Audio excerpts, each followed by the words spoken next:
ba Accra now say me kwa chimota wudru anu asafa foforo ne achew da ho na de bi beto so no yan chew okay Mr. Petro ya teso ya teso kura ana fenso ya gwata yimu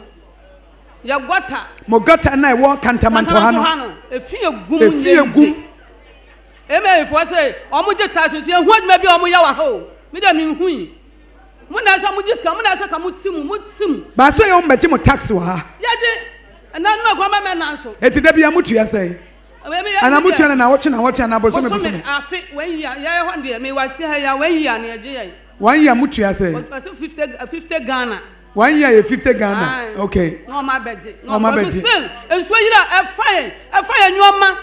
tese enso account mi se dwa bi no akofie o okay gwata yi mu wasi ye sra ban ye sra no ala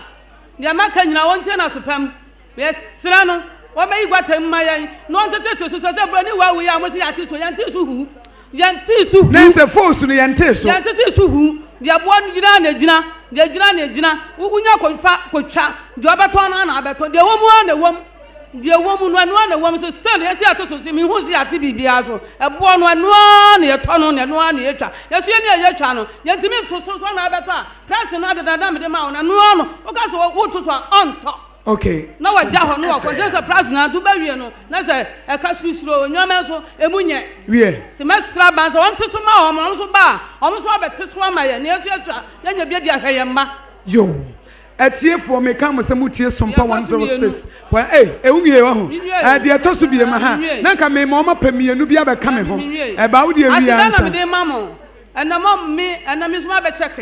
me hu ya kire me enuane a me nie ni de me nie 21st clinic for one be free health screening wie o ma kire ye domase domase o kwa ka me nim se e bia ya lewe e wo me ha enu ona me nko hospital me nko bi Entino. Etienne ye de hospital. 21st clinic for be wo. Mama hu. De sesa me de ni de minnie. O mo kire wo de obedie. De wo be ye. Yeah, me damasi bebre, me damasi. Last afibi o be ba. Mo samra na ye hu. Ye hu de mo ye. Na mo lo ni de ma adwen wo so. Okay. Ani adroba fo de ma adwen wo so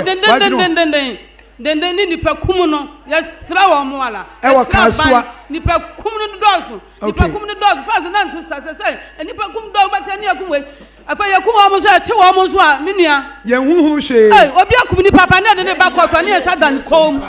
ne yesa da platform sa dan ko ne agade no wa kum di se obi obehwe me no ne wo ba koto a ne yesa dan ko ne agade no na de wo de won ko no asama de ne de na ba no adam no odidi esa no so hwe ho adwuma maye me da mase menso medam ase ma me mo nsem ma wo mabro mo sori na mo pamienu bi mra me na nipa mienu bi a mo pese mo kire ma adwene me ka etiefo se aha eye Sompa 106.5 FM Accra live from Kantamanto Accra live from ene Kantamanto fo ne agi wo madwen kire ene ede ya kasebo ne ekoso wo man mu wo made srede ne wo mahia de eno ne ede ya hot bite ema mienu ko ema mienu aba wo mo na medi wo mo bawie na ensem a aka no ye de ato aso embenifo memoma kwa abo ya na antiafia me nsa se mfiri me nsa nifa so ha be me na chia me na wodi de say ba efrem wotin wotin na nkrofo nim but Kantamanto ye den wa ha me ton winter jacket. Oh, okay. Winter jacket. It will be kwa America. Will be kwa UK. Patron. And now European country beer. No, I better winter jacket. Winter hunya me bia oba be. Winter hunya me bia wo bi. Ya that's it. Be me na patron say from say. From me paya. Paya so free. Paya so Kantamanto ye de wa ha. Patron me ton paboa. E ka den ka me busa so wo free he. See at radio no so a. Obi ayes wo free he. Wo so ton paboa. Ghana media na say yi force de yi bi. Ton force. UK de. Oton force de UK de. E ma na say mema de. E ma ne mema nyina. Ye de na ton e fra na wasawa. Ye fra na wasawa. Me patron. Kama gam. Kama pa. Etimi menya me size. Obenya o size do. US me share size 10 menya bi. Me patron obenya bi. Na UK so me share 41 menya. Obenya bi pa. Ene me wi a me ba be check you out. Wi a yanko. Mate. Ma me share sem free winter jacket. Me sra mo sa wo ba Kantamanto aba be didwa. na wo pe winter jacket abehwehwe me nua be me pacho lane ben na wo me ya advert amount lane ben na wo pacho me gate 7 pacho edian nkrofo duru omu pesa se oten o shop no wo o shop number was say shop number 88 okay duru ha betimi de number ato o betimi do na o advert wo de wo number to aso magi uska mami nkoma samso akire ni mabaso oten mami nhyase kamampanyin wa ha edien na nkeda wa koma so fi se ye gina mampanyin na nam yen centrofo no se wo ka the fourth state na yen so ya mampanyin na so ate edien na ekoso wo Ghana ha ka wo betwe na adwene anasa wo betwe na ni asiso okay me da say me raba so mampanyin o asesi a me there how many say security na na American one security no I would deal cost or mine too much. I never for her, no way, Ubefa, no way, Ubefa, anyway. Think on provided securities. Okay. I put the formula or many. No, my bought additional by because I couldn't go no air cost too much. Wow. And I did about call and Messiah kind of said, Drivers made for us, drivers to the year team and 407. I did about quite SME, who said, I buy. One person could provide buses and my because transport system and yet okay and the revenue of our Obeka Sobedo 5 cities, every Obeka 3 cities here, Obeka the 5 cities. 5 cities no Obejo no or more, but sir I buy provided buses and my that's a be all cars will be 5 cities. That's the revenue is or the Bejo 10 cities. I buy there now what their mile 5 cities no. Ube jai when the akofa band the meti ti esa aban provided more buses aban ma and supply more buses wo coffee na ya fro ne yakọ ayalolo ne ade yenya bebre e wo krom okay e basa e be meet demands no yes if you say as demand no was so say supply no it am driver for need take advantage enti say wo car ni siwa me mefo okay because aban the biaba I ne bo form e wo form te be ma mo so aye dey ati wo mu de no so say no wo mu na edi hine yo mpa bia no me dey omo ye yo e be ka bia no me wo mu ntie wo manya advantage what you say if you say one fro obi be fro obi befo ebi a wodi free type na eba wodu achimota na wasiu na wafa foforo no de aba cycle na cycle wodi concrete efi se unsusu ukasa wumfura obi befo banka buses wo ho a se type na wafa free ni ma na wafa free a straight to na wokọ yes okay meti demand no okay Matthias so sister na ka se e ma omu hialo me ma yeso hialo mpa musu hialo hialo e me ma no so ye bre mo pebosia yes yeso ye pebosia enti e ko ba se abani person o malo a mema so won kai ne so won maye lo no me dance because mo na mo say the obema betima ye bi oba so be betimi aye enti won chema nso ye nyina so ye nyina ye Ghana fo me dance be me na won so wahi ade da wakoma so ne ma ekoso wo man ni mu a obesa wo kyere wadwene ya mampanyi gina wani mu a enka abefa sompa so de yi na so tire anti akosu am pacho me dance ye me nso me de ne say me ton mpaboa mpaboa na ye mu colors bebre be mpaboa na black nko ana ye se school for na nche am ba ton mpaboa black ni fimu a colors na aka no ye obi ama ne nto eti wo ton mpaboa enso ya semra se nkwada na iko school a wo se black nko a eti colors na eba no ho ana nto obi anto enti yo to black ni fimu wi a afi na colors na boy ka na abomuka eti eno nso ne me so me ha kakra eti kanka yenye ne se akola bia betimi ahye kala bia eno na waka kire me no eti senka mane ne sama ya ye ko fom pabo na beton no anke enso ye ha no eto wetwa amaye okay amenya bi da hye yere ne ye ma no okay anke ye nko ba ban so bo bia biom all right ana de di won so ne se ye ma ye timu no ye bra o transport ho se de ye nua yi kan se ote abrekuma na oba akra na se wan soro ntam kakra bi obetu alalo fe be 4 times ansa na obedru Kantamanto ha obeba nso baba we hwegu ha ye nto na ede na nso benya da koye lolo fe akonya bi di ama mako school enti ano nso ne me hawo ye bre pa ana afen nso de toso ye gata na na ma me kan ho asem no eno nso aye ma enne ye nso bom sesie ya ye nyina na obi apa bi di tiafa ti esra ban se o mehwe no nyema ye na ye ya na eto aba ne ma no enti wono nso se said the odo man Ghana na odo emu nipa no yen so ye ka ho bi enti ade ehia enso gata no so ayema yesre no ani die kwan so o meyi gata ni mai na yeso ye ho entime entoye de eta so me ensa biom ni se ya ma ya timu yi ye bread transport ho said the enu ane kan no ye hia ban buses ye nu abi gina brotire asa 2 minutes bi abas twam ba ya ma wo mu de bi ni mu saa enti wa pon adwuma wo kofie no so na san strike car ho o pre car on ye phone ni ye twa o bag obedu fie na o sika kakra wanya no na ya san be ye fu bag enti ye sra ban no se omo ayo sa kwan no so ma me da wase pa be me na pese o de ba ko bi to so na me de enkomo ne ba wieye na ade ba ko na pese me kan se on se edwa no ha hye no na amanfo ba ko beto ade enti edwa ne hye na amanfo ba ko beto ade no mo to no ekwan no ho ti sese no mo na nim se edwa ne nye fulfill enti still no mo to no kwan ho enti dia me kan se yesere wo mu edwa no sese bibia bem to mo ba no beto ade a mo mra inside Kantamanto inside na se obi ba Kantamanto amane nto no kwan ho omra inside hana adepa no wo omgula inside no no mra beto ade no ahanso ye kama yes ade ope bia obenya bi wa ane bonso ofo yes ade ma quality kama papa nso ade ope bia obenya medamase me se mo nsem ma wo mo bra mo sorry Sompa yadamase wie memfa mienu pa etwato mienu etwato mesramo pacho ai mefa mienu etwato mebacho mefa mienu etwato na mesrao eye mpacho mefa mienu etwato na afei mebre no aso na mede aba awieye enti we de mema kentin ka mienu na aba be microphone ma me me bacho ne friend say bacho bra wanim kakra ma me bacho from SK1 we ye den wa Kantamanto wa bacho me na me pa ha hye no me na me form me hwe adwan so carpenter me na me hwe adwan oh okay ha hye no we ne carpenter ni a o hye adwuma no so foreman we ye bibia yesre mo mama mo ne nko form na ye ntie se mampanyi wo ha na nka wo ka wo hia de a e de na nka wo be kan kire mu okay asema me pe fo nyina aka aka gu mic ni mu asema me pe fo nyina aka ho no o ka se me ho no anya me de pese me chema ju akra okay o mampanyi ontimi ma amayi gata mu maye o mampanyi ntimi meyi gata mu mama okay yise mo a aha so o mu ka bibi for police for no ho police no yo mu different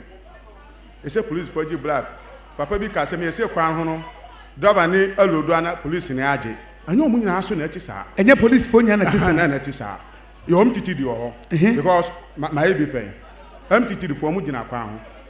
entity di diska na wo se police ni a obi ehu police wo se uniform say aya semeti for na diska so no mu ina so so me kamen ko a nka masro mampanyi wo ko no fa yenji kwan so bribe yenji wo ko voter regime yenji sa nti nka mampanyi be yi nka abe yi a nka on transfer obi from here nko na vrogo bodiga voter regime ko kwe aplawo akachi no mu fa voter regime fo ni bi mra mo se no man system bebem kakra nkanka kaswa police oh masa one day enye enkonye kra ye tu a 100 cedi abi akwa 200 ye di achi otu 4 bo no ada no medu koko board ha ya me ko faka daddy nsuto ye dava ni 30 cedi na me say ada eba ni say 30 cedi kaswa wo se so ato kwenesi Sompa ni se kwenesi you twa man minya 20 Ghana de 20 Ghana the police no so gina ho what do 20 Ghana wo lo do 20 Ghana no so be 20 Ghana ono so 20 Ghana ho so me tell me say ono so woni duty o ha na duty point nti o so na ono so be didi nso ato nka ba disanko oda na yere ho ana oban so obanyina onti e so ono so nya kakra anu asi me dase be me na me pato udin no ya fra me Asamoah AK Manchester City yeti Kantamanto wa de mu pe football pa yesi Chelsea for wa ha Manchester United for wa ha Chelsea the Blues mu wa ha Manchester United Red Devils mu wa ha wa can you imagine team Red Devils me ba cho wada uruma ka mampanyi wa ha na wo ka wo hawo anka wo pese wo de to nanim ene say me tom paboa o tom paboa me wo gate 7 o ba top wa wo mpaboa no ye de ahin bia me mpaboa no ye force one force e man mema na nkwada de ya be mema nko a e mema mpaboa na oton e ye force no kasa gu mic no ma me metie e ye force no na me hawa ya miensa wo hawa ya miensa number 1 yenko number 1 ye lord fair sa mampeni wa ha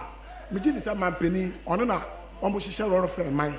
a ye nim se kaswa ye 10 cedi ukwa brekuma 7 cedi or 6 cedi but enano lord fair for no drivers no womu charge anyhow there's a kaswa 15 cedi ukwa brekuma obeju 10 cedi ukwa tese womu akasa de womu pe atu lord fair dim nti yesro mampeni ono na oman no kro no ana se oman no ya ne dia nti ono na ohihye nti ohihye lord fair no man ni yehu se lord fair no se 10 cedi 15 cedi 50 because ebia wo ba no wonim se wo gi 10 cedi wo di 20 Ghana na eba wo bedu a wo be kono se 15 cedi wo go fa 5 cedi no we na wo di asoso na wo di atua nti yesro mampeni lord fair ni die ekumo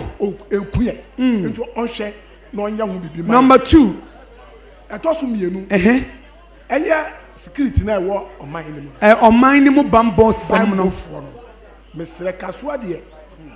kasua na sesei ema no omo sore ntem Sompa FM by 2 o'clock na o ma sore obi kwa sore 12 o'clock obi sore 3 o'clock in fact sana akromfo no esi etiti ma no even kwa last 2 weeks mi akasa madamfo akromfo ni hia no ewo kasua manfrom omo ekunu atwere oba kasua manfrom taxi station wa ubisa wo meka che Sunday way na ye no 1 week omo hia no a gigigigi omo atutu omo ekun boy no atwere keke enti ya sro mampeni ontwe na ni mahwa kasua na security no onhwe na onfa more police na patrol team no anya more maye because e ha dwene ana one man tam so unya car ana unya car so one man tam na unya car traffic into I say obentem into yesra no say onhwe ana de chat okura de to so miensa no etwato miensa eni edwom ha Kantamanto ha ya Kantamanto ha yanko aha na yanyira ere yaba pe ya no aduane yehwe yema eni abusua nti yesre kwani mu no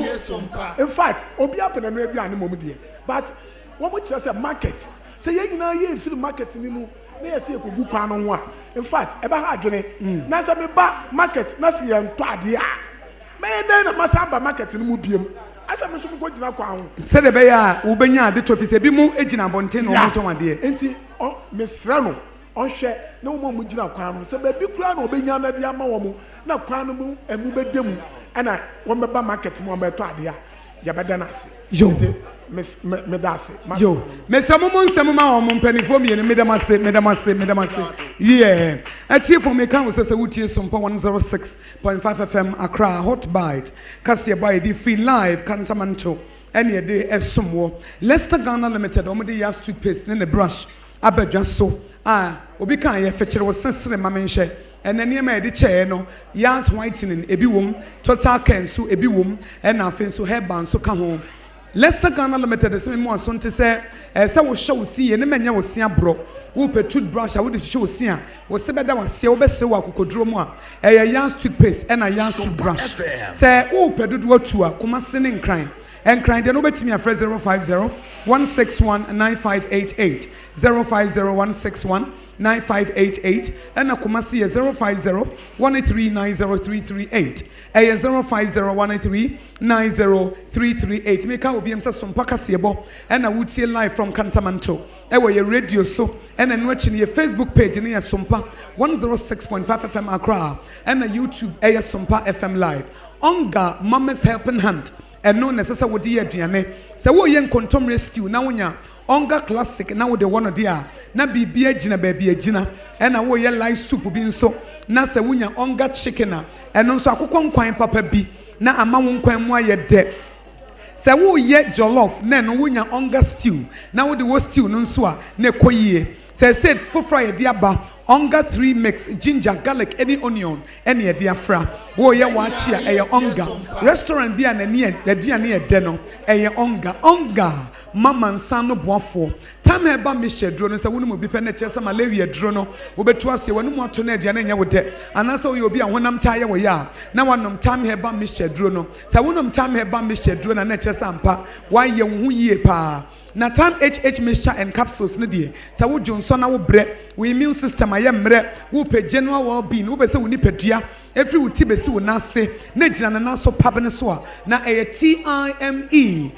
time heba mixture eduro no etu betimi afre 0244417669 0244417669 we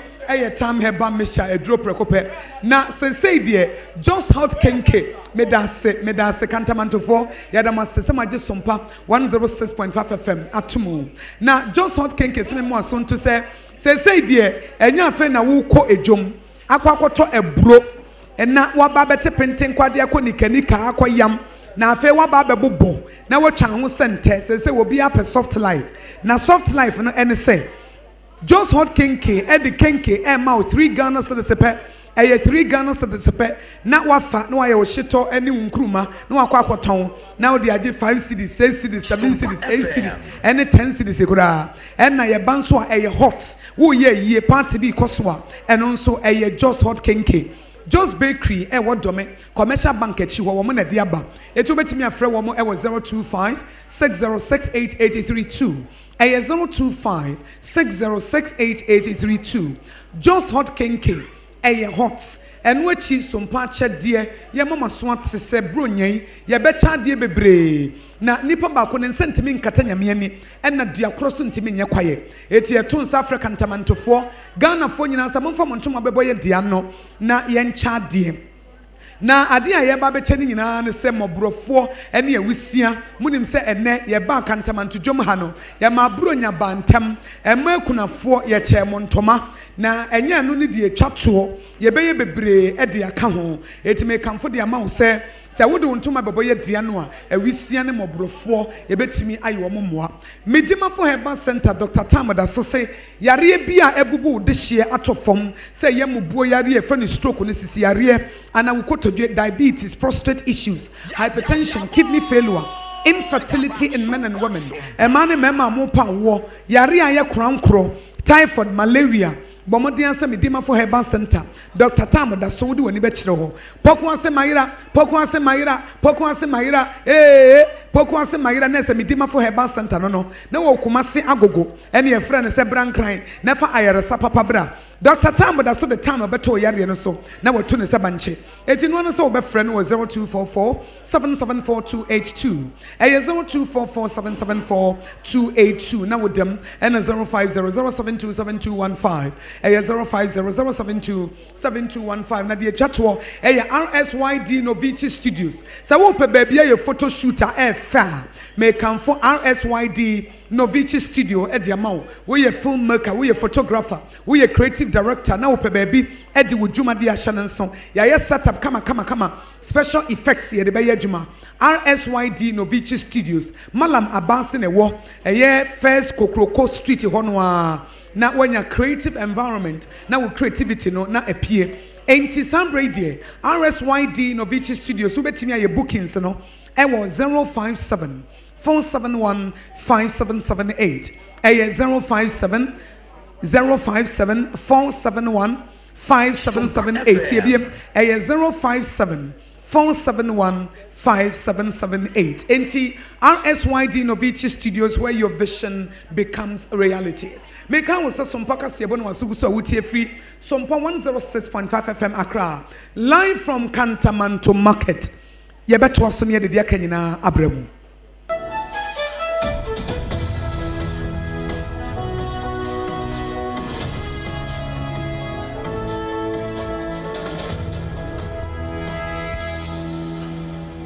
Ewie yetua kasiyebono so ede amamo. Ghana mampanyi His Excellency John Dramani Mahama ene womo ya mamre ni amane yese de be ya kane oba panya no wo man Ghana emu Nana Kunedu Ajiman Rollins Womko Katani Chikra Ewo Independence Square Atna Kesiem Ho Ewo Enkranha na empenifo kuku dambebre en womko piemu ewo dwumadie no ase na womampani John Dramani Mahama woko kenkan ni tribute watro ne tententen ede ama Nana Kunedu Ajiman Rollins no ne senior presidential advisor futufo soronko ene ne boafo soronko ewo atna Kesiemu Joyce Bawa Moktari wono ene kenkan tribute no na ensemu a ewo mu no wokire mu ese eyarehosem se Nana Kunedu Ajiman Rollins onyankopon atonsa ede afre no nemo made ba ko a ede ene se opanyini no wo bo adwuma pa ewo mai emu se ye ka emabunu wo mo enkuna hye na ye de niema egu akwam se de be ya ene ewiase no se de ye ko maso behunu se niema dane na wo mo so timi aye de betimi abo wo mabrabo no Nana Kunedu Ajiman Rollins wo bo ne humodin ye pa 31st December Women's Movement ekane dwumadi ahodo a wode ba ye be boa ye ema emanso enya enkuranhye kese na wabra walking kan tribute no wose ewo mu se abusua ahire wo mo de hye de nemom no Nana Kunedu no nya abusua ne nko ade a wo ye Ghana fo nyina ede a enti se ne onyankopon atonsa ede afre no de a wo mo pa ebo nyina ne se onyame beje no ewo Abraham kokum yenti. Today we gather with heavy hearts to honor the life and legacy of a truly remarkable woman, Nana Kunedu Ajiman Rollins. She was a towering national figure whose influence, courage, and contributions to Ghana will continue to resonate for generations. Nana Kunedu was far more than a former First Lady. She was a pioneering leader, an unwavering champion of women's empowerment, a trailblazer in our political landscape, and a deeply committed patriot. Her life story is one defined by boldness to speak, to challenge, to lead, and to stand resolutely for what she believed was right for Ghana. Ene ya yekoti esesie no eye Joyce Bawa Moktari wono eye boafo soronko edema omampani John Dramani Mahama ni tribute a ene wo chiro ye ewo Nana Kunedu Ajiman Rollins na ye yo ase no ene wo kenkan ye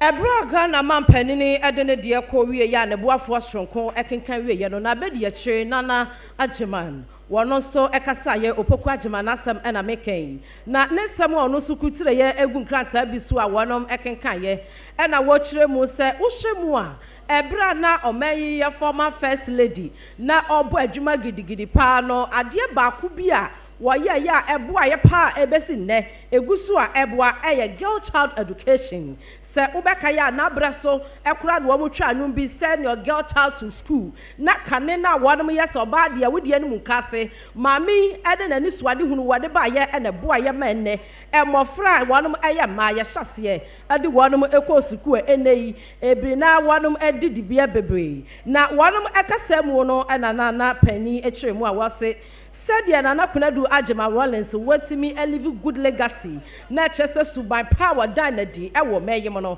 eboa ema efe emema animu nkwada womo ye ma ne mema nyina no woso wono no said ya na ni suade hunu eso wai by kire no na wonya yimu kra ewo ne dwuma oboye na se ennei womo de no atompem na ye hwe na ni achi kra na ye gya no kwan a asem ba ko pe na wono mo ka ne nyina ne se nyame emfa ne kra ensie ya o meye vice president ono so sem a wode baaye no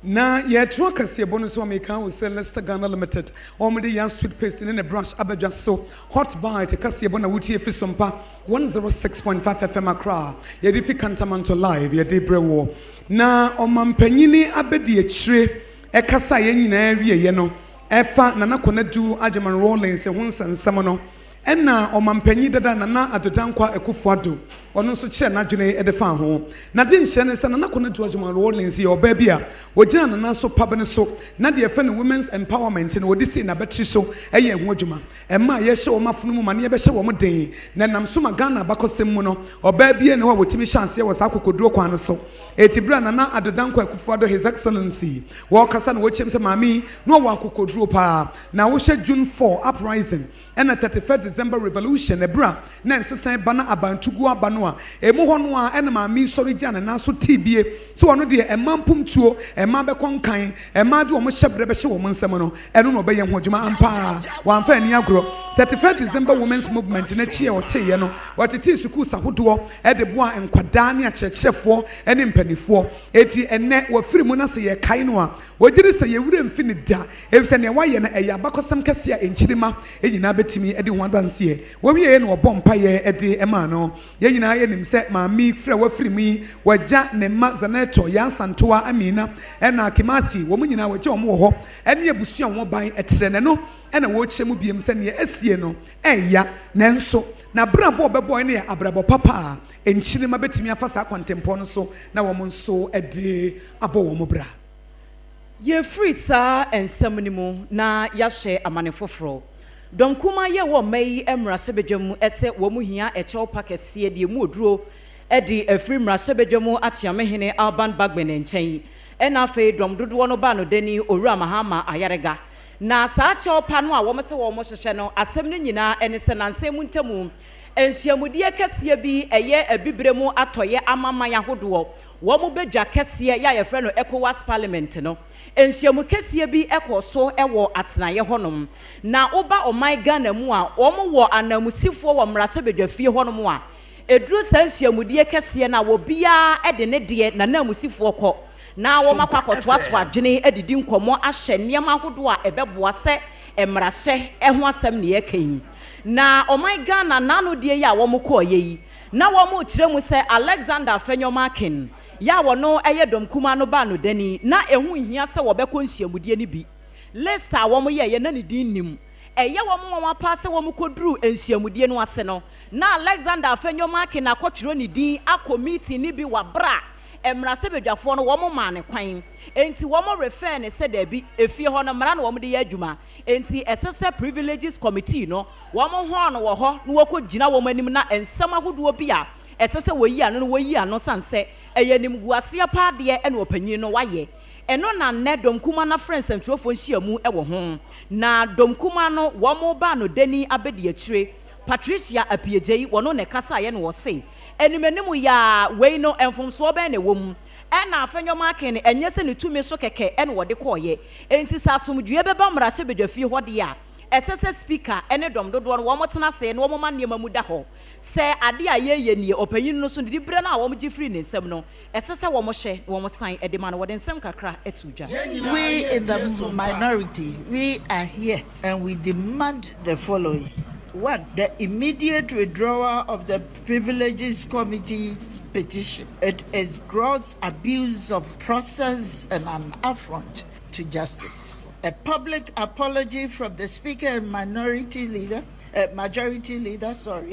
ECOWAS and to the people of Ghana for the international embarrassment they caused. 3, the passage of a resolution restoring Honorable Fenyomakin's name to Ghana's ECOWAS delegation and affirming Ghana's commitment to the rule of law under Article 75 of the Constitution. 4, an end to the coordinated persecution of the minority leader by the Attorney General's Office, NDC operatives, and party foot soldiers. And finally, 5th, the prosecution of Chief Sofo Azoka for his public threat of violence. Onipa yɛte sɛ wɔkasa sesia no ɛyɛ dom kuma no ba no deni abɛdi akyire Patricia Apiejei Abusua ya de nsam no wura mu ewo Ora Charles Kojo Fosu ensensem aka Daddy Lumba yenyina yi animsem se efiti bra owura yi eka nchene gu ya woti nananom nse do no sade emam yenu ya wode wonom ewo ye maame akoso ya se wa akire mu se wono na ye yere pa ya abusua afe eba no mrem so a yenim no sada ana odobroni Priscilla Ofori ata wono so kirem se wono so eye yere na sade ensam no ekọ yenyina ekotwa mu ewo Kumasi High Court no ene court akwa asesena na judge pani a wotena asem no so se wo mo ahwehwe mu akwa akwasi ase ehu se afanu ni nyina etumi ye dwumadie bia ma eyeye esase wo hwe mu a ebra ma me akwaso ya se wa ade asem no ekwoto court anim no na wo pe eniema be sem yensa wase court no enhye ne kete ese wono ene obetumi adi kuna ebio nso wono na betimi ahwa Daddy Lumba ni estate ni nyina eso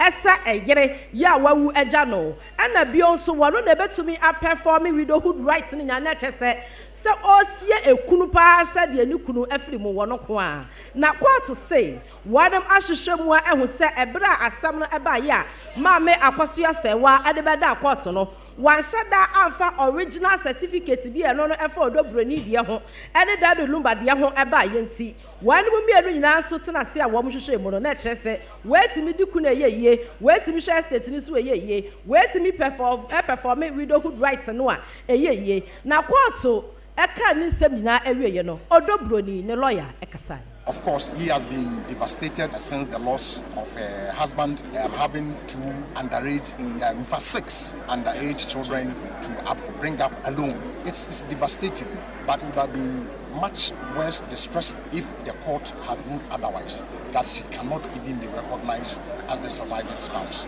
So on that score, she is delighted. But at all times, she has never, although Boni has never held the position that Mamia Prosia Sewa was not Daddy Lumba's wife. She never held that position. That's why in court he is saying that she is a surviving spouse, but not the only surviving spouse. So she's not against Mamia Prosia Sewa also being recognized as a surviving spouse of that. She had lived with her husband for 17 good years of Daddy Lumba. So at any point in time, one's custom demands that she performs any rites in honor of a deceased husband. Openia wakasa ye odobroni Priscilla Ofori ata ya sese court no ahya ne se wobetumi ne akwaso ya se wa wo mienu nyina dikuna aye bibia bom Lumba ewuo achinti nyankopon adomu asede abusia na hye wo mu date won beya ne pepepe lawyer Kwesi Mesanyako wono ene kasa ye amani boyi yenua Kwame Redu ene to free asantemantamu asome ye to akase bono so meka wo se Wuti Sompa 106.5 FM Akrana yedi Kantamanto live obi bass no ene hane bebo ye nsese na munim se ye nso yenye pie edwomu a ye tenemu a from anopa ye chance anopa kosi enumere ye di adwumadi nyina wa ha ema mo hu ye programs ni nyina ansa na yesesa ye nkuku ne ye nkaka afiri ho enu nti no ye ba ye no ye dwumadi a etoso etwato a ye di wie no eye hot bite kase bono na yetwaso akonsem foforo so a President Edema Ghana Muslim Students Association alumni Alhaji Rabiu Mohammed was say enkremofo ma wo mo secondary schools a mission schools no na se a Christopher na tie no enye se bi o mo pese ye de a Christopher amamre ne amane ne ye botu guo da bi na emom ne ye mo mo kwan na wo mo nso ensom de nti wo mo kasa ne se wo be ye kremoni a wo ho kwan se wo fire nyame nanso wo commission school a ye ma ne kwa ma ne nye sa evise school no ye gitum se eye Christopher na tie na Christopher nso wo mo hyehyeye ene wo mo emra eti asam no mo de akokɔto no enye se bi wo mo pese wo mo de tension bi ba sakasaka ne wuro ye ba na emom no se ye nyina ye bete ye ho ase na enkramofuo ebetimi anya hotoso na wo mo commission school a wo metimi abɔ mpaye no enu nti na wo mo kasa nti Ghana fo nyina enko makomanto wo mo nyem na ade ba ko san ka biem se Christian Council krata wo mo de ba abɔnten no krata wo mo de ba ye no eyade bi a ɛyɛ atete paa ɛyɛ awurawudie efi sɛ deɛ ne wɔn pɛ no ɛnyɛ sɛ mpaapaemu ɛne sakasaka na wɔn pɛ sɛ esi ɛwɔ Ghana na emom no sɛ akwadaa bi yɛ kremoni na sɛ saa akwadaa no wɔkɔ mission school ana wɔkɔ school ɛyɛ presby for deɛ ɛyɛ methodist for deɛ a wɔn nso ebetumi asum ne nyame a asɛm no afei na ɛbobɔba asompa kaseɛ bɔ nso yɛdi akyire. Yɛkɔ mfifi mantam no emu abeto just school bus bia na adesuafoɔ ayemu ma ya adesuafoɔ yi ɛyɛ Wesley Grammar School foɔ eja atɔ ɛhyɛn no emu ɛwɔ Kasoa Tobutu hɔ ene yi ama a passenger foɔ ɛwɔ mu de nyame adom obia etumi nya ne ti edidi mu yɛse bus no adesuafoɔ bɛyɛ aduɔwɔtwe mmiɛnsa 83 ɛna na ɛte ɛhyɛn no emu akyerɛkyerɛfoɔ enum ɛka ho na wɔn kyerɛ mu sɛ na agokansie bi ɛkɔ so ɛwɔ English yaman from senior high school ya ɛno ɛwɔ Kasoa empɔtem hɔ enti wɔn boaboa adesuafoɔ no nyinaa no ne wɔn akyerɛkyerɛfoɔ egu bus no sɛ wɔn so de wɔn ho ɛkɔ akɔhyɛ agokansie no emu na sports teacher ya na ɔka wɔn ho Richard Boafo wɔn na ɛkyerɛ mu sɛ wɔn te ɛhyɛn no mu kɔ a wɔn nim deɛ baayɛ deɛ wɔn no ya ne sɛ ewisi ahyɛseɛ efiri ɛhyɛn no mu ba enti ɛhɔ a ɛna wɔn ma ahyɛnkani ne paaki kaa no esi baabi na neɛ wɔn kaa adesuafoɔ no nyinaa ɛma wɔn esi abɔnten kɔpem sɛ bambɔfoɔ timi bɛduru hɔ nom ntɛm ɛma wɔn bɛhyɛ sɛ bibia ɛbɛkɔ nkan na nyame adom adesuafoɔ aduɔwɔtwe mmiɛnsa no obia tumi si yɛ ansa na adebɔne ne ebesi ne si yɛ enti adesuafoɔ no deɛ obia ho yɛ ɛna akyerɛkyerɛfoɔ enum no nso ɛyɛ adeɛ sɛ sɛsi ano mpanyinfoɔ kyɛ sɛ baabi a obia ada no ɛyɛ adeɛ sɛ yɛ a ɔkra bie ni hɔ nom a wɔhwɛ ne nkwa ɛwɔ saa rehosɛm yi emu Ebusua wasugusu a wutie hot bite no sia brebo kaseɛ efiri Kantamanto bia ya wo bia na yɛtoa ensɛm no ɛso ɛwɔ ensɛm foforo mu National Petroleum Authority NPA adwumako no wɔn ɛbɔ amaneɛ wɔn se na sɛ ɛyɛ ni na wɔn anya krataa efiri asoɛ ya wɔnom ɛhwɛ apɔmudi mu ensɛm so sɛ baabi a wɔn wɔ bia wɔn mmra adan a one more kasi bi a etimi efa fango afei one more a wamo efa LPG gas yi ebie akwada ni ato ama Ghana de hia sabi wamo te dase abrawa no amo akora so ede nam no wanom akopie ho ama bibi esi enti no wamo hye na wanom enya hudwuma na wamo no wamo ade hye no enkasa na opani a wono oyo opani a wotua National Petroleum Authority adwumako no ano eye Owura Godwin Eduzi Tamakru wakasa akyem se aya entoaso wase ebi ohwa no mu a setanka no akwa enframaja gas yi ebie ana se fango na ede kwakwan tenten a wamani baba omuso ne se bia wamunya wamnya mayo saya na asankafo na ebia se wamu anikum wo mu behu ane se emuna to Ghana de hia sabi wamu nkwa ehu hia wamu no makofa pan wobetimi fa gallon wobetimi fa the cylinder na mu no ode kɔ na wakwa akɔtwe bi enam so etimi ema de hia pi na etimi pra ebi nso kura efa eti nananom ewonse do na Owura Eduzi Tamakro sei wamu fa kasafidie so aba de hia nyina akɔkɔ se ebia 200 Ghana cedis ana 250 Ghana cedis ana akɔfele wo gas ana so beto fango ede agu hyen mu enu ti wo de wo nkwa etu asanye mu a ene ne wa ye study na wo so wadwe ho se wu a wu no wu ade how abeto abusua so wu ade how abeto aye oman mu ni nyina so ya wan ma bo amane a wo ma kyere mu se obi a enhye ne hu yie se ebi a gas ka bi ana se fuel tank bi enkwa da to aye kwantempo so na wo mfa wo gallon wo pan ana wo cylinder enko ese wo kwakotwe bi na yesa ye kyewa waso be ye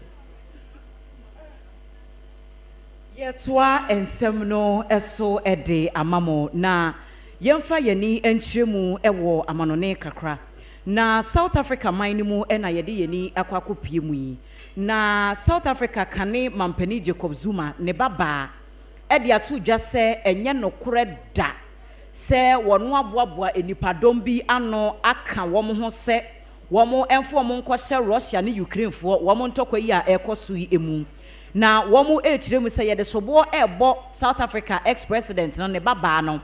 ababaawa no wɔyɛ mmarasɛbadwani ɛwɔ ɔman no emu na nansɛm ntɛm na nipa bi ɛsɔre yɛ sɛ ɔpanyin no ɛsɛ sɛ wɔtumi di ne dibrɛ ɛto ɛne pressure efiri hɔ no baayɛ no na ɛnyɛ asɛm kuma koraa nam so ɛma yɛ kasa yi maame no resign ne efiri ne dibrɛ mu sɛ mmarasɛbadwani ɛwɔ South Africa man no emu na mmom no wɔse nsɛm bi wɔ hɔ no mu a yɛde to so no ama mɛka nkyerɛ mu a ɛne de ɛteɛ no saa na wɔn bɛma no ayɛ enti ɛsɛ sɛ wɔn so ba bɛyi ne ho ano wɔse wɔn no baabi a wɔteɛ yi wɔne wɔ bia nkɔdi nkɔmmɔ ɛmmoa mo asraafoɔ bia no nkɔfa adɔm bia ma ayɛ sɛ wɔn fa wɔn ho nkɔnkɔ hyɛ Ukraine ɛne Russiafoɔ ntɔkwa no nam so ama yɛkasa yɛsɛ South Africa man ne mu kora no enipa bi ne mu adane wɔ mu hu ɛwɔ hɔ nom san sɛ deɛ ɛbɔ bɔbɔ no sɛ kane mampani ba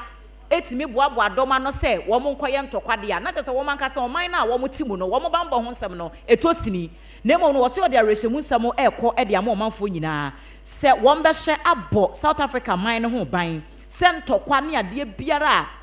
a ɛde wɔ haw ne amaneɛ ɛbɛbrɛ wɔn deɛ ɛnya adeɛ sɛ wɔn de wɔn ho ɛbɛfofɔre nneɛma bi a ɛte saa na yɛda so a ɛkan mu sɛ hot bite kaseɛ bɔ no ɛna yɛde ɛbrɛ mu efiri Kantamanto dwa mu ha efiri ahomakye nonum ɛne fa yɛ a yɛbɛtena hanom sɛ a yɛhyɛ aseɛ boaboa no de yɛ news no brɛ mu no yɛ programs ne nyinaa yɛarane na mmom no amano ne nsɛm no aka baako yɛbɛkɔ ne akɔ akɔgye aboafoɔ nkratoɔ na yɛahwɛ sɛ deɛ nneɛma ɛbɛsi fa akɔ yɛba na amano ne nsɛm ne baako a aka no yɛde atoa so ne yɛde kaseɛ bɔ no asi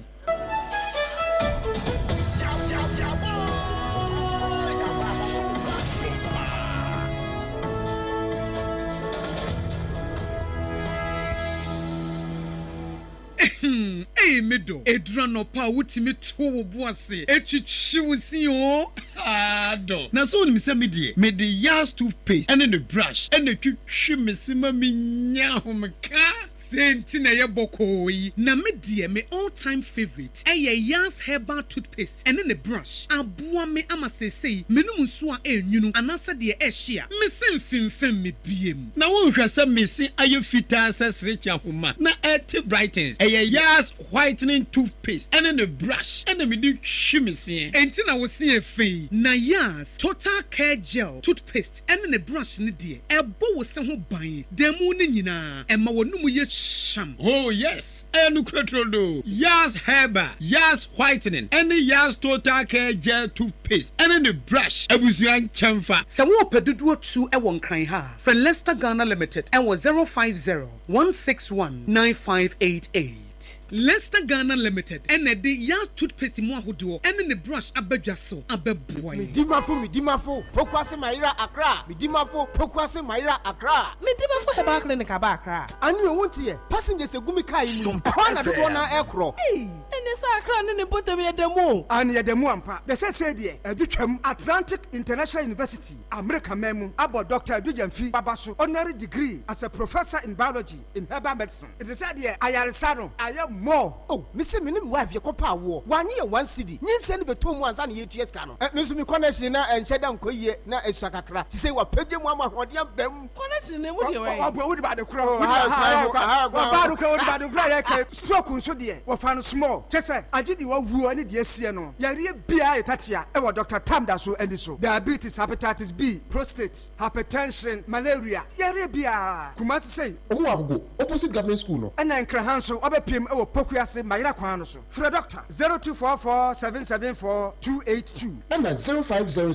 0500-727215 Midimafo Herbal Clinic Wudimafo ne hwa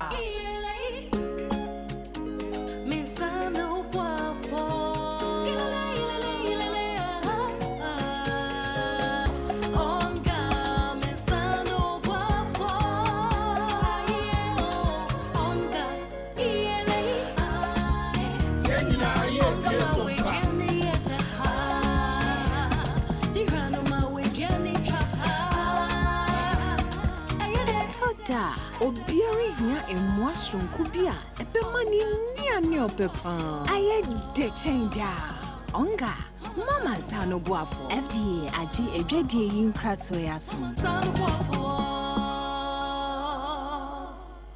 Sompa achedie 2025 Yabo yaba Bible say nyame sompa pa ne say obi konwo nyanka ene erisia mobo enu na sompa 93.1 Kumase Sompa 106.1 Techiman 90.7 Enkransa 101.1 Takwa 98.9 Sunyane and Sompa 106.5 Accra Yakabom se bronye yebema enisia ene ekrafo edidi na yenko ayetimi age se wo beboa yen enti say ya anwa emmo tin tomatoes ntade empaboa ye bia wa hyedada wonsan ehia enye ntade dada na emom de ye betime de ya che amanoa ye monfa meboa yen ne yefa mamobrofo ekunafo enyanka ne ewusia ebusuafo yamfa ye ho hyem na propose prepa wo de ponko mu ye nyankopon obeyiye wiye sompa achede ekunafo ene enyanka ne so wo mu bediti se ye sika fatu ahomatrofo iso 0598559802 meeting mu biem 0598559802 edin a waso yetara 1 media anasa blessed foster bronya bosone ni beboja trada na de amode dom ye no ye de ama ekunafo yi mu amu ye bi afie twem no emu adanse de mu amu nim sompa achede 2025 yaba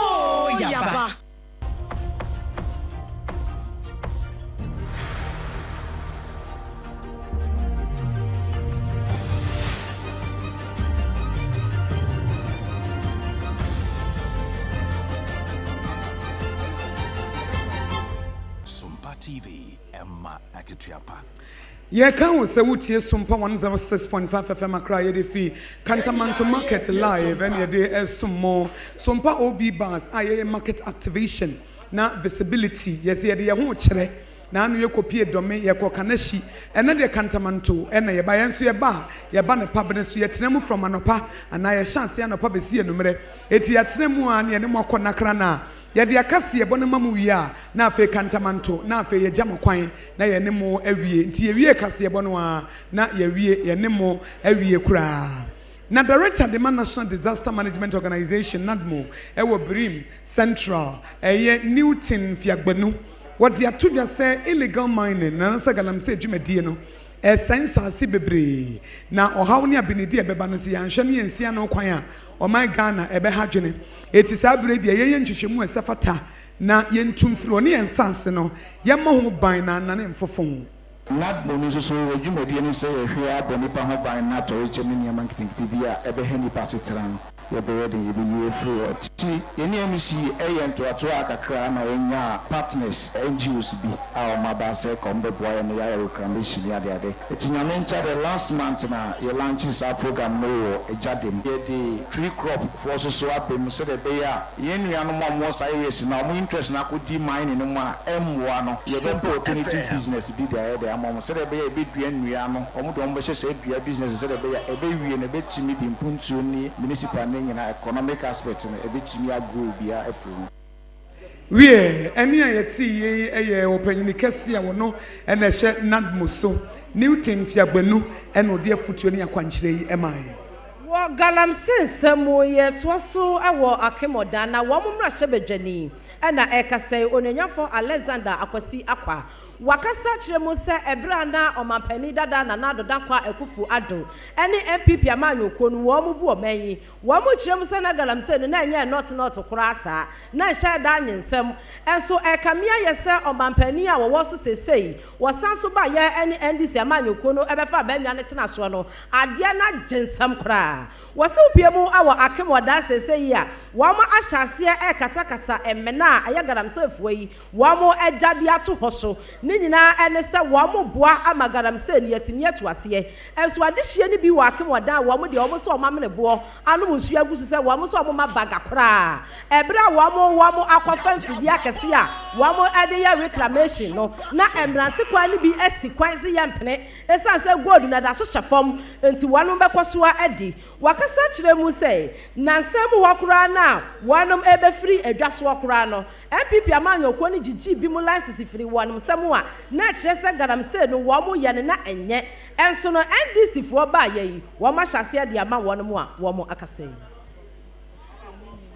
na ebra wode sansam no etudwa wo kire mu ese wo mo abansu de galamse no wonom anya bie na mom NDC amanyoko wo mo na aba ba se bibia no ena Brim Central emra sebedwani wono so ekasa ye enam so ema MC ya wono so owo Brim Central onyonyafo Solomon kusibrako wachire mu se yie onyonyafo Alexander Akwasi Akwa wase bia wo kanu no kura bia enim Everyone say na honorable member of parliament usi odafo anemu kasano osan kasi su bia say for 8 years enya no kura da say enfie nwotwe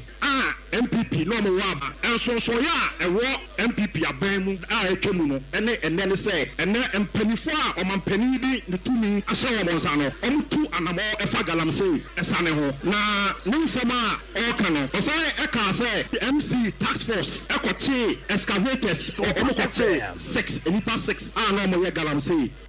Mesri aban krachi ya wasumadishi ya wanom ewo Brim Central abatu ampesua so onenya for Solomon kusi brakon wono ena eyi nsem a akemwada emra hyebedwani onenya for Alexander kwasi akwaka yese NDC for wo mabreso no mu tu galamse pa eche MPP abreso eno no so akasa sansam no krabi anim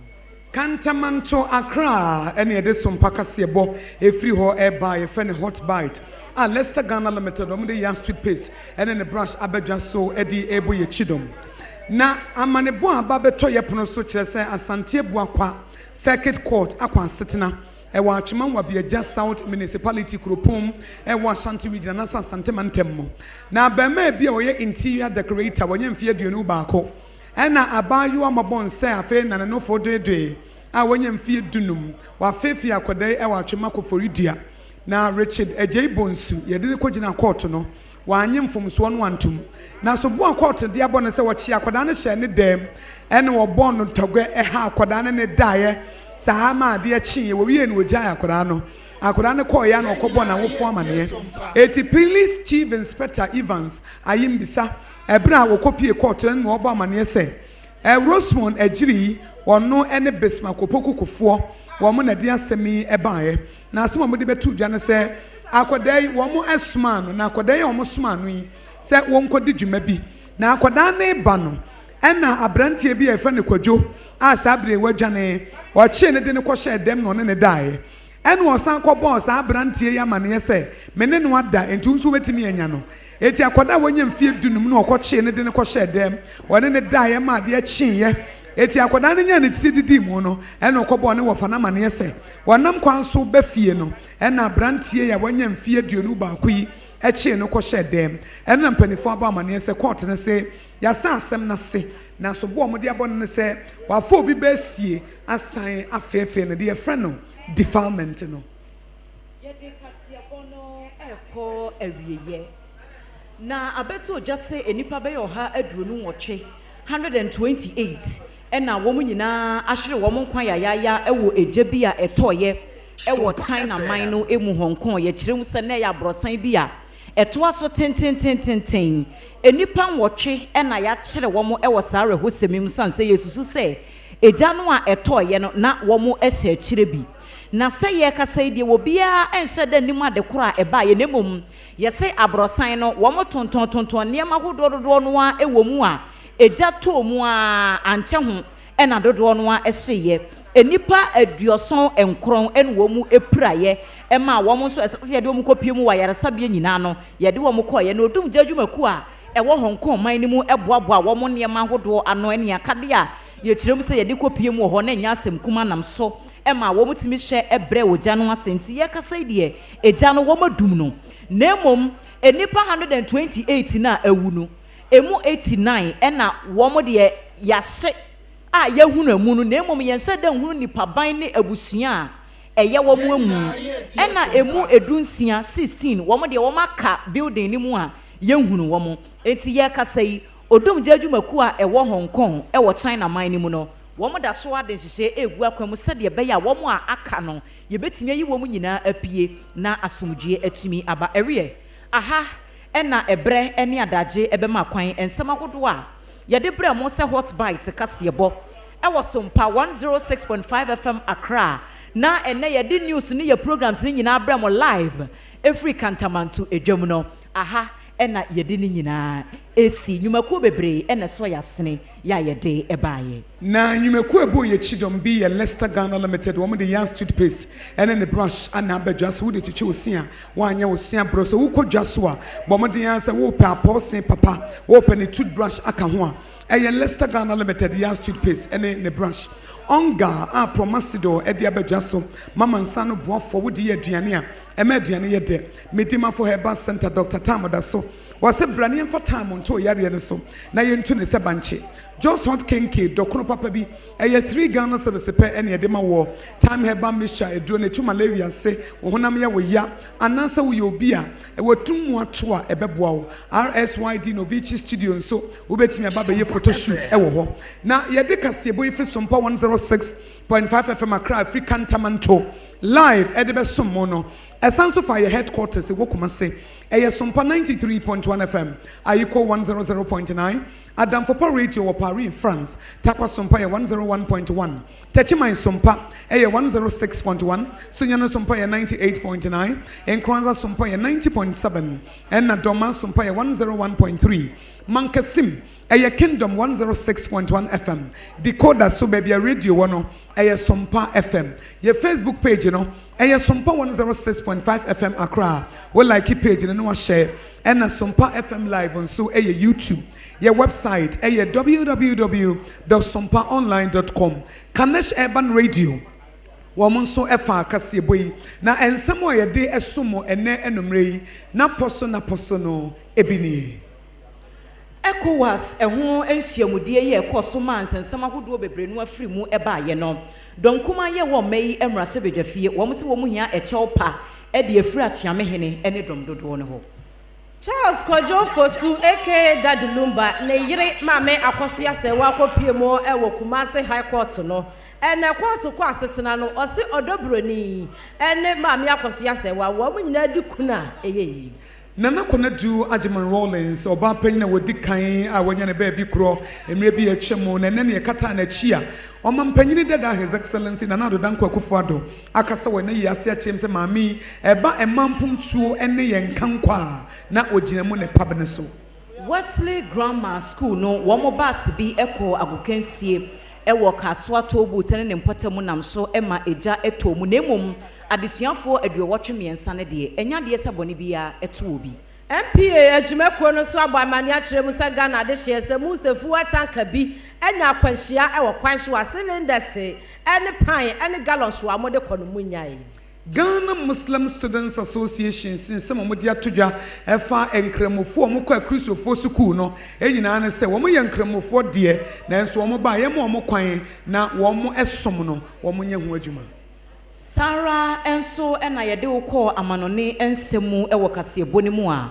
kane South Africa mampanyin ne baba ye kasa yi wode ne dibre ato ho semra se bedwani esanse wo manfo bi ekira wo boaboa edoma no edi womo eko Russia ni Ukraine for entokwa yi ebi Ensempi kan we no ho ne de som se kasebo wo Sompa 106.5 FM Accra ye de kasebo yi esom wo nanumre yi eyemme akosua ago abowaje wo betimi afrem yakosua nhira me ne me adult children Abduna Badu Adepa Kofi enafe